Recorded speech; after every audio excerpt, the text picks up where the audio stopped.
அன்பு உள்ளங்களே, வணக்கமும் ஆசியும். நம் உடல் ஒரு ஆலயம் என்று பார்த்தோம். நாம் காணக்கூடிய உடல் ஸ்தூல உடம்பு. அதற்குள்ளே உயிர் சேர்ந்து இருக்கிறது. அதோடு ஒரு சூக்கும உடலும் ஒன்றும் இருக்கிறது. நாம் கனவு காண்கிறோமே, அப்போதெல்லாம் அந்த உடல்தான் இயங்குகிறது. அந்த உடலுக்கு பாரம் இல்லை, கனம் இல்லை, மிக லேசானது. எங்கும் சென்று வரும், நினைத்த நேரத்தில் நினைத்த இடத்திற்கு சென்று வரும். ஈரேல் உலகமும் போகக்கூடியது. அதனால்தான் நாம் கனவில் மலை, ஆறு, கடல், அழகிய இடங்களெல்லாம் பார்க்கின்றோம், போய் வருகிறோம். இந்த ஸ்தூல உடலை விட்டு உயிர் பிரிவதைத்தான் மரணம் என்கிறோம்.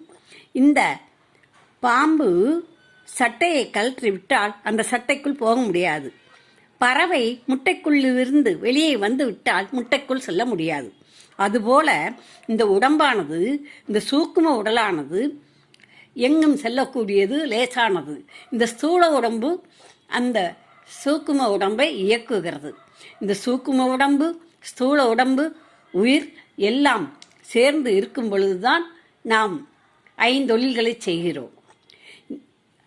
என்ன, கண், காது, மூக்கு, வாய் எல்லாம் வேலை செய்கிறது. இல்லாவிட்டால் வேலை செய்யாது.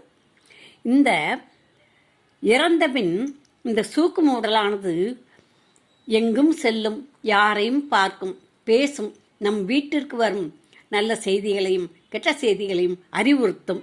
இதெல்லாம் இந்த சூக்கும உடலுக்கு நல்ல ஆத்மாவாக இருந்தால் அதனால் செய்ய முடியும். இதைத்தான் மரணம் என்கிறோம்.